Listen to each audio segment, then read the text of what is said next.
5월 22일 금요일 하나님께서 저희에게 주시는 말씀은 신명기 22장 1절부터 12절까지의 말씀입니다.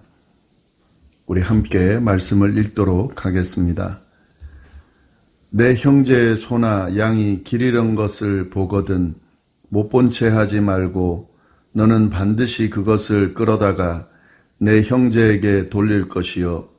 내 형제가 내게서 멀거나 또는 내가 그를 알지 못하거든 그 짐승을 내 집으로 끌고 가서 내 형제가 찾기까지 내게 두었다가 그에게 돌려줄지니 나귀라도 그리하고 의복이라도 그리하고 형제가 잃어버린 어떤 것이든지 내가 없거든 다 그리하고 못 본 채 하지 말 것이며 내 형제의 나귀나 소가 길에 넘어진 것을 보거든 못 본 채 하지 말고 너는 반드시 형제를 도와 그것들을 일으킬지니라.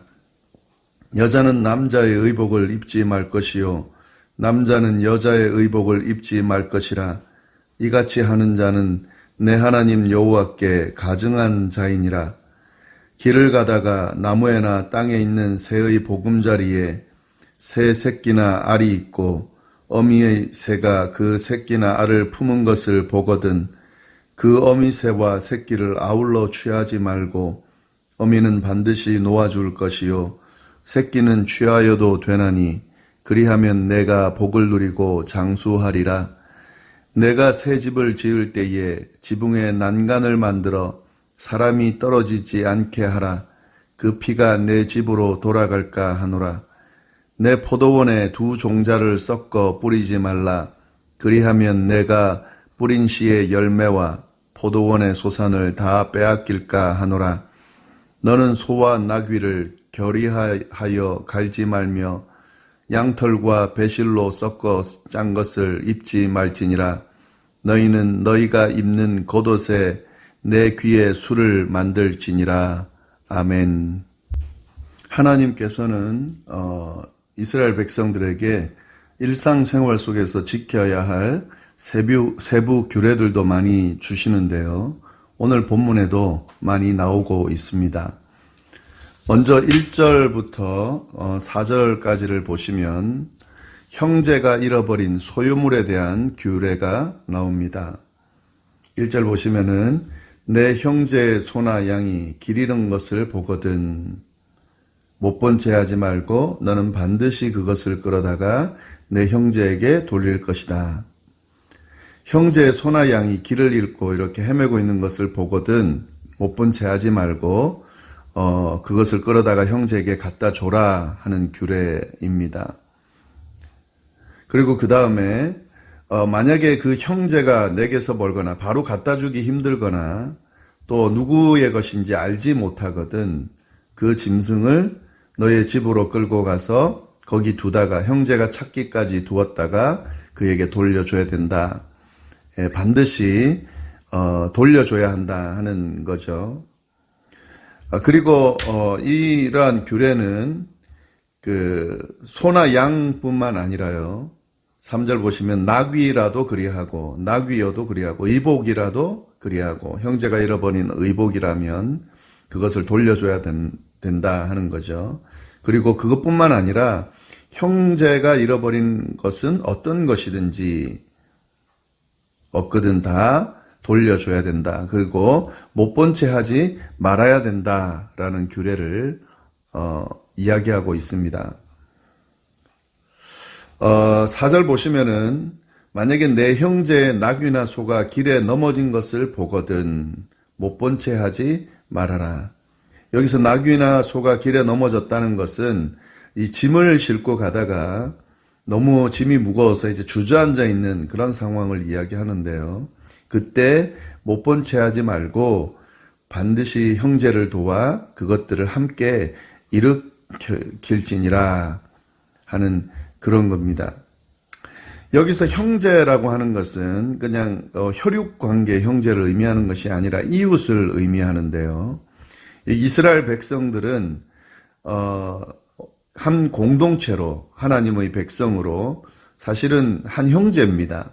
그래서 여기서 말하는 형제는 단순한 주변 이웃뿐만 아니라 온 이스라엘 백성들 이 모두를 의미하는 건데, 이런 이스라엘 백성은 한 형제 자매로서 서로 한 공동체를 이루고 있고 서로 돌아봐야 될 책임과 의무가 있습니다. 이런 의미에서 지금 오늘 이 규례가 주어지는 건데요.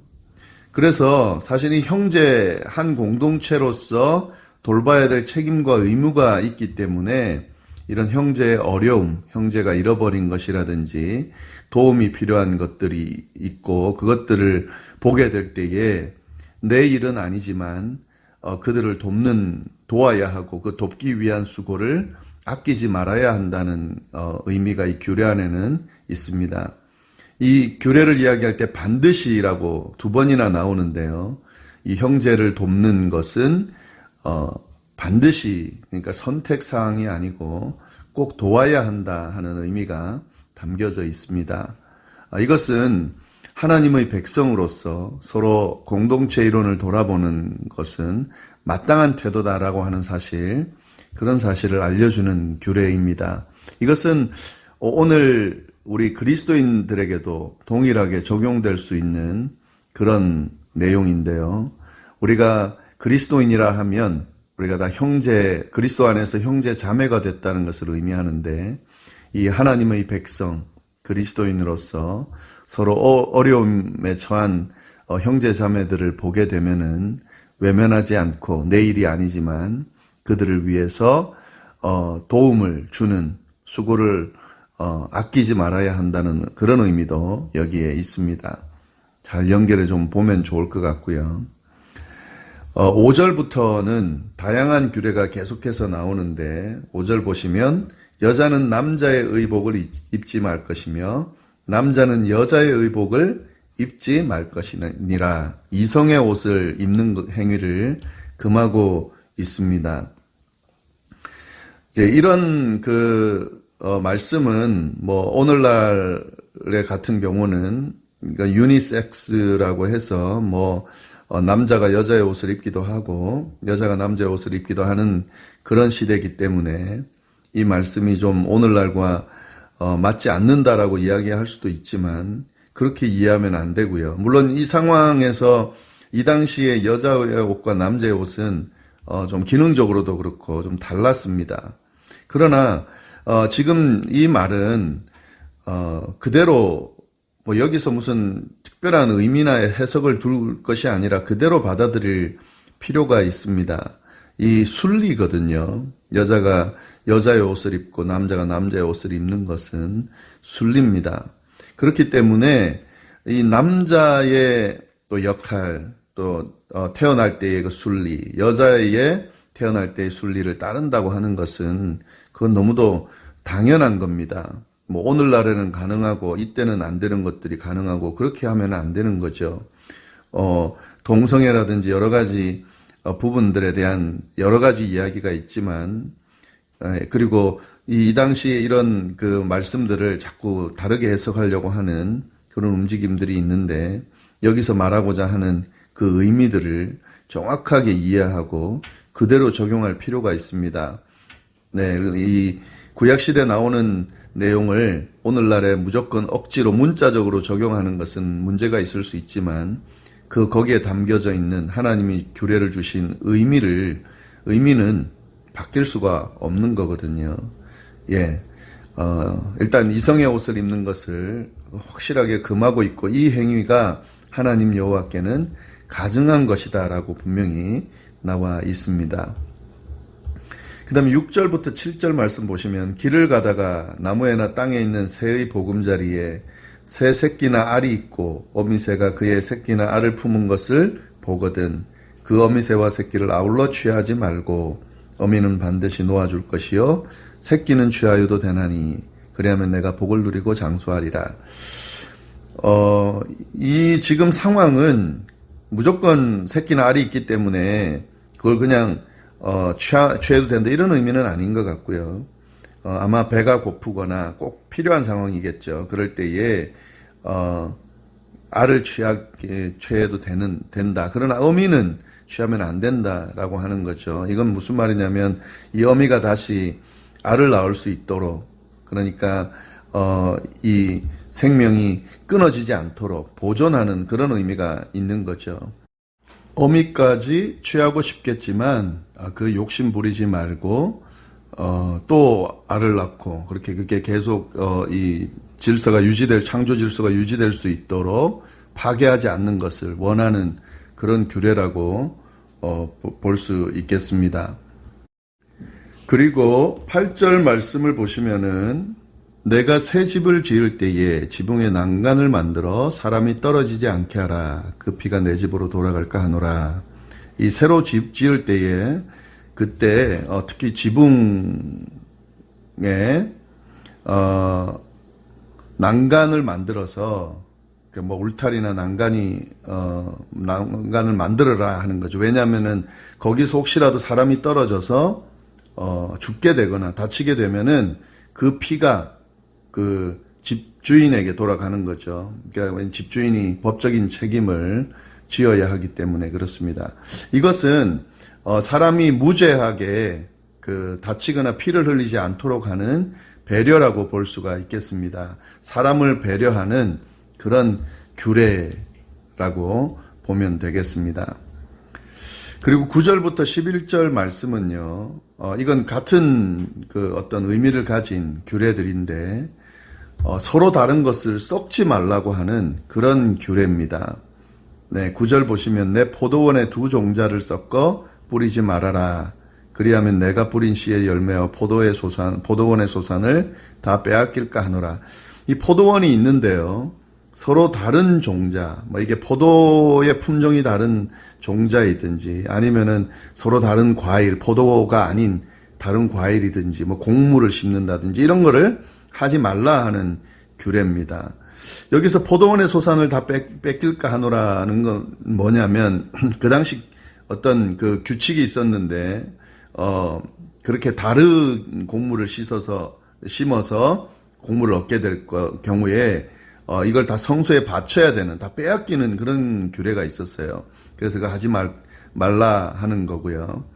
10절 말씀 보시면 소와 나귀를 결의하여 갈지 말아라. 이건 뭐냐면 그 같은 멍에를 메고 그 일하도록 하지 말라 하는 겁니다. 소하고 나귀를 같이 이렇게 멍에 메고 일하도록 그렇게 하지 말아라 하는 겁니다. 그 이유는 뭐 정확하지 않는데요. 이 소하고 나귀가 서로 힘이 다르기 때문에 함께 일하기가 힘들거나 아니면은 뭐 소는 정한 음식, 깨끗한 음식이고 나귀는 부정한 음식에 들어가기 때문에 함께 하면 안 된다. 뭐 이런 설명도 있는데 이거는 좀 아닌 것 같고요. 왜냐하면 이건 음식에 관한 규례지 일하는 거에 대한 규례는 아니거든요. 그러나 여하튼 이 소하고 나귀가 그 기능적으로도 그렇고 같이 일한다고 하는 것은 뭔가 좀 어색한 그런 부분은 분명합니다. 그래서 하여튼 같이 멍에를 메고 그 일하도록 그 밭을 갈도록 하지 말아라 하는 거고 또 11절 말씀 보시면 양털과 배실로 섞어 짠 것을 입지 말아라. 이 양털은 동물에서 나온 그런 그 털, 뭐 양털이죠 말 그대로. 이 배실은 식물에서 나온 겁니다. 이 두 개를 함께 썩지 말라 하는 겁니다. 그러니까 그 서로 다른 것을 썩지 말라고 하는 그런 규례인 거죠. 이 지금 의미는 이 정해진 자연 질서를 교란하지 말아라 하는 그런 의미가 있습니다. 이게 각 질서대로 주어진 대로 그렇게 이용하고 그렇게 흘러가도록 해야 되는데 이것을 막 섞어서 이렇게 교란하지 말라는 의미입니다. 저희가 이 오늘날에는 뭐 이것도 섞고 저것도 섞어서 여러 가지를 새로 만드는 시도들을 하고 또 그렇게 그걸 통해서 인류가 더 풍성하게 누리면서 살 수 있도록 그렇게 하고 있는데 지금 이 성경에 나오는 구약의 이 규례만 놓고 보면 사실은 하나님의 말씀대로 하지 않는 거라고 볼 수 있겠습니다. 그래서 이렇게 자꾸 교배하고 막 그 질서를 교란하다 보니까 그에 따른 부작용이 나온다라고 하는 또 평가도 있는데요. 구약 말씀을 그대로 오늘날 적용하기는 좀 쉽지는 않지만, 그래도 아까도 말씀드린 것처럼 그 안에 담겨져 있는 의미들을 우리가 무시하면 안 된다는 생각이 들고, 이 의미들을 잘 생각하면서 사실 오늘날 좀 적용할 필요가 있습니다. 특별하게 그 오늘날 같이 이런 코로나 바이러스나 이런 바이러스 증상들이 나타나는 이런 것들, 이로 인해서 우리 전체가 세계 전체가 혼란을 겪는 이런 상황에서 우리가 좀 더 창조 질서를 교란하고 파괴하지 않는 하나님께서 주신 그 질서 그대로, 이건 뭐 동성애 문제도 마찬가지고, 이런 하나님께서 만드신 창조 질서를 좀 더 저희가 보존하는 데에 좀 집중해야 될 때가 아닌가 하는 생각이 듭니다. 이 말씀을 보면서 그런 생각이 더 많이 드는데요. 네, 그리고 이제 마지막 12절 말씀은 너희는 너희가 입는 겉옷에 내 귀에 술을 만들어라. 여기서 말하는 이 겉옷은 이스라엘 백성들 그 몸을 감싸는 망토 같은 그런 옷입니다. 네, 그런 옷에 내 귀에 술을 달아라 하는 건데, 이건 부연 설명은 나오지 않아서 어떤 의미인지는 모르겠는데요. 여하튼 이런 규례가 나옵니다.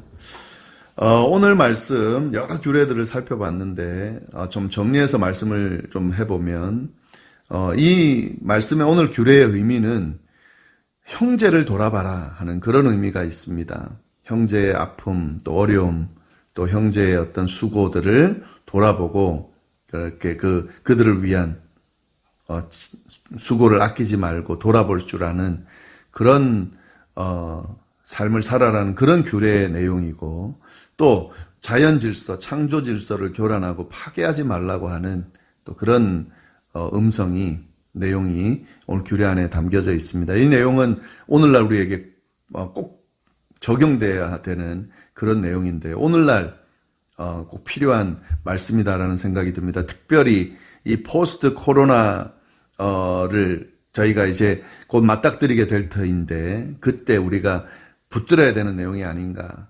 형제를 돌아보는 그런 우리의 모습, 그리스도인의 모습, 그리고 창조 질서를 교란하지 않고 파괴하지 않고 하나님의 창조 질서를 회복하는 그런 시대가 도래했다. 이런 것들이 중요하게 이제 인식되고 해야 되는 그런 시대가 왔다는 생각이 듭니다. 아마 오늘 말씀 규례들을 들으면서 각자 또 느낀 바가 있고 또 깨닫는 바가 있을 터인데, 잘 돌아보면서 오늘 말씀을 잘 이해하면 좋을 것 같습니다. 네, 기도하겠습니다. 하나님 아버지 감사합니다. 오늘도 귀한 말씀을 통하여 하나님의 음성을 들을 수 있도록 인도하여 주시니 감사하고, 특별히 형제를 돌아보아야 함을 규례를 통해서 알려주시고 또 저희에게 말씀해 주셔서 감사합니다. 저희에게 허락된 형제 자매들이 있습니다. 교회 안에서 또 그리스도인으로서 또 이 세상에 이웃들이 있습니다. 하나님, 그들을 돌아볼 줄 아는 그런 넉넉한 그리스도인, 정말 하나님의 뜻에 합당한 그리스도인이 될 수 있도록 그들을 위한 수고를 아끼지 않고 돌봄을 또 아끼지 않는 그런 그리스도인이 될 수 있도록 인도하여 주옵소서. 하나님, 그리고 자연 질서를 파괴하지 말라고, 교란하지 말라고 말씀해 주시는 그 규례 안에서 우리가 너무 자연 질서를, 창조 질서를 교란하고 파괴하면서 살아오진 않았는지, 그로 인해서 많은 재앙들이 오고 있지는 않는지 주님 돌아보게 하시니 감사합니다.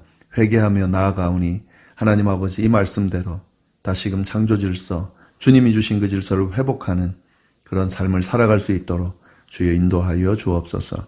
한 주도 하나님 지켜주셔서 감사하고, 오늘 금요일 하루 잘 보내게 하시고 내일 주말도 또 주일도 저희가 잘 맞을 수 있도록 주여 인도하여 주옵소서. 감사드리며 이 모든 말씀을 살아계신 예수님의 이름으로 기도드립니다. 아멘.